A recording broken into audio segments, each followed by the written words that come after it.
Welcome, and thank you for joining for another whiskey review. Today, we're going to take a look at the new Riff Kentucky Straight Malted Rye Whiskey. Dustin. Sherry finished. In oloroso and PX. So this is from the distillery that we've talked about before, New Riff, right across the street there right across the street from Cincinnati there in Bellevue, Kentucky. And this one has no corn in it whatsoever. It is just straight malted rye whiskey with a finishing in both PX and oloroso sherry. Dustin. Interesting. Yeah. So what's really cool, Mike, is they actually went out and had custom barrels made for them. So they are the sherry barrels they put it in are the same size as a bourbon barrel. Oh, a little more contact with the wood. Yeah, and this is also the first and only, as far as I know, barrel-proof special release they've done. They do, single barrels are barrel-proof, but never any special releases. Yeah, Dustin, how old is this whiskey? 6 years old. 6 years old. So a rather young one. I made a mess of it like I usually do. Well, very old for these kind of companies, though. Yes. Yeah, it's right here on the back, age 6 years. No corn in it, man. It's malted rye. So this is essentially you could call this, Mike, a malt whiskey. Finished in sherry. American malt whiskey. Look at the dark color on that. Woo! Buddy. They weren't messing around, buddy. That is syrup. Let me tell you, this is one of those bottles I got to try from a friend. Mm-hmm. I was hunting this thing, man, and got lucky. Found a bottle. There may have been some large tips involved. Wow. Man, you get that sherry and that PX, and that, along with that rye, which is just it's super interesting. It's so dark. It is. Honestly, Mike, when I first noticed this, my first thought was this reminds me a little bit of some of those legendary, epic sherry casks we've had from like Lagavulin. Or just in any. But I particularly like that 1991, what was the sherry bomb? Not the 21-year-old. 21-year-old, yeah. Mm-hmm. It has some similarities. Now, I don't think this is quite that level, but it has elements that are harkening back to that, which shocked me. The sherry in this is just sticky, pungent, wet sherry. Sherry that we instantly recognize in single malt scotches is, this is going to be a good day. Yeah. If you're looking for super oaky, no. But if you're looking for super sweet, cherries, dark fruits, plums, all that is here, man. It's chocolate. Okay, so let's get the tasting notes here. So the rye adds a fun mintiness that almost sachets into a tobacco note. But the show here is the sherry casks, for sure, in my opinion. And malted rye, any type of single malt type of scenario, it goes so well with dark sherry. So many of them do. I've never seen one that really went bad with a lot of sherry. I haven't had a lot of stuff using malted rye. I've had lots of rye whiskey. They're never malted rye. The malt is adding another layer of sweetness to this, but it's like a drier sweetness. Drier is the right word. I was going to say more of a... I was going to say if you almost had like the soul of the sweetness still there. Like something's missing like from a traditional bourbon as far as sweetness. Like it's not as substantial, but it's still there in the background. And then the sweetness from the cask really take over. I'm getting like oaky, funky grape now too, man. This is like the Glendronach 21. I like it when they mix PX and Oloroso together, so you get the best of both. I love sticky PX. I prefer PX. Yeah. But Oloroso comes off more refined to me. It comes off older and more sophisticated, if you will. That don't mean I just don't like the dirty PX sometimes, and the stickiness of the PX and the artificial fruitiness of the PX. And I'm getting all of that in both those casks here. Dude, imagine if you took either a raspberry or a cherry, kind of like ice cream topping. You then put some chocolate in there, like hot fudge, and you put it over honeycomb. That is absolutely what I'm getting. As soon as you said that, it was like a door open. Like, oh yeah, honey's here too. I was standing outside. But yeah, there's a lot of honey in this. It actually almost reminds me a little bit of a Balvenie heather honey, or maybe even Highland Park. Mm-hmm. I would say more Balvenie, but yeah, I can see Highland Park. Both of them give me a little of that heather honey. Mm-hmm. Yeah, you're right. It's more Balvenie. Well, but up front, it's darker and dirtier, like a Highland Park. There's no peat here, but for our our Scotch forward guys, I'm telling you, this reminds me of really good whiskey from those two distilleries. Yeah, a lot of times when we bring these bourbons to you, it's fun because we know... I'm mainly a Scotch guy. I would say you're pretty close to 50-50. Yeah. A lot of our reviewers are Scotch guys. Mm-hmm. However, a lot of them are America. Yeah. And if you want to try something that will give you a very similar experience to a heavily sherried Speyside, with some nice minty tobacco notes to it. You're looking at it. This is essentially, Mike. I mean, not only just not malted barley, but this is a malted whiskey. This isn't bourbon, and it is a rye whiskey by definition, but it's a malted rye.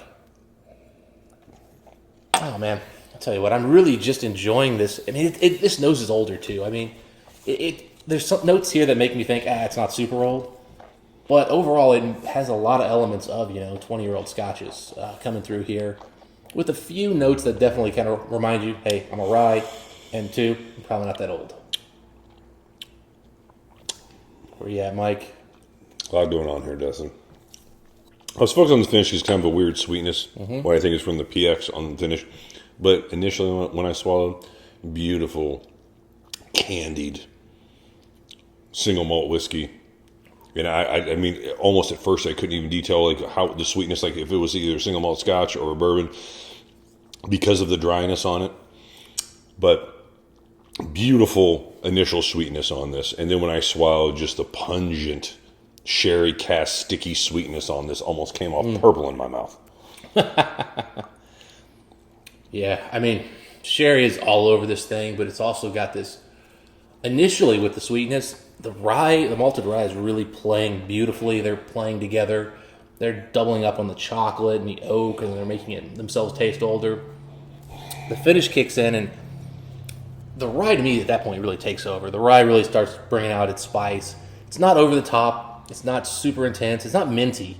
I mean, there's probably some mint in here, especially on the very end of the finish. Like right now, I still get some mint, but during that initial experience, it's very much just the rye spice. Rye breads are coming through with, some chocolates, and I mean, we've still got some of those red fruits for sure. Now, I added some water, and as you were giving your notes, there was a couple things that became more obvious with the water that I was completely missing. Number one of them is all the red fruits. The red fruits are very prominent now with the water. So is the chocolate note. I didn't get a lot of that initially. Or I got a little bit of chocolate and really not a ton of the red fruits, but earlier you saw like a raspberry topping. That is there. Raspberries and chocolate now really are prominent right here. And it's funny that it still goes to chocolate like sherried whiskeys do, sherried single malt scotches do, but the fruits aren't as dark, and in fact they're red, which adds a little bit different note to it. And the rye mintiness is a nice kind of kick to kind of counterbalance everything that's going on. I didn't get as much of the spiciness as you did on the palate, but I'll go back with water. Maybe it's a little bit different. Well, I can tell you right now, on the nose right now, I'm getting a lot more of like a toasted vanilla that came through. Really nice. The vanilla really wasn't present up front. I mean, there was sweetness, but now I'm really getting like this toasted oak, toasted vanilla. You're right about that vanilla. That was nowhere to be found until I added water. Yeah, that's a really nice note. I mean, this is just incredibly well put together. Yeah, it's good whiskey. New Riff. There shouldn't just be a few more bottles made of this. This should become your focus. As long as you get enough quality sherry cask, do not lower the quality of this for lower sherry casks. Yeah, the sherry casks are what make this. The whole malted rye, that's a fun component to this whiskey, but the sherry casks are the show. Yeah. If you need investors, I will find you people to help you buy enough of these sherry casks to do this right. The chocolate note with water is really prominent now. Yeah, I'm starting to even get like a slight... I'm starting to think of like a walnut here, but it's not quite nutty. It's like the sweetness of the walnut, not the nutty like after part. There's a dusty note to this. You could convince me it's a shell of a nut. It's interesting. It's not a dried one either. It's not one that's been dried at all. It's very fresh. That's why I think it's more leather than nut. There is sort of a dusty nut/leather note. I can get some leather jacket on here. Nice. It's not a bomber jacket. It's like one of those that you're actually trying to look, almost professional with. Still leather? Yeah, but it's like very like thin. Like it's much nicer. Whereas the bomber jacket's a little tougher leather. No one looks nice in a leather jacket. I mean, you can't wear a suit in a leather jacket. Well, no, I've seen suit jacket style leather jackets that you wear with like a jeans to like make yourself from a distance look like you're wearing like a blazer or something, a sports coat. Sure. All right. They look good. You're definitely not walking into a boardroom in it, unless you're in Texas.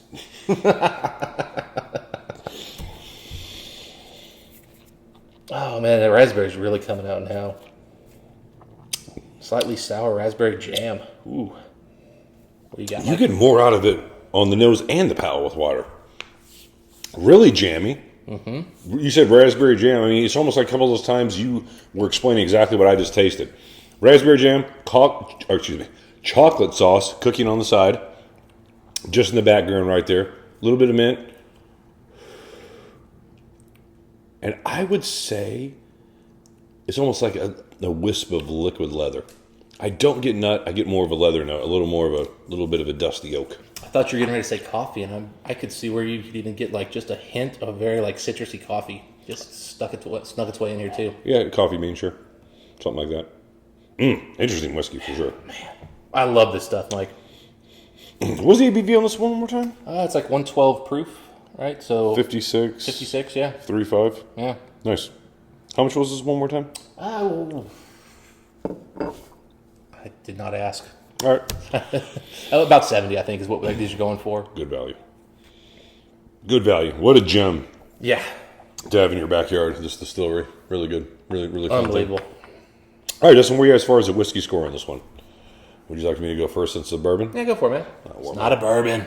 You're right. It's not a bourbon. You're right. It's not a bourbon. I've been telling you this all day. I'm like, Forgive me. Well, I think new riff. It's just like the new riff is the know. first thing I want to spit out. But it's not even just. It's not a regular rye. Even. I mean, it's malted rye. I mean, it's just a whole different beast. For this specialty American whiskey, I'm at an 89 out of 100.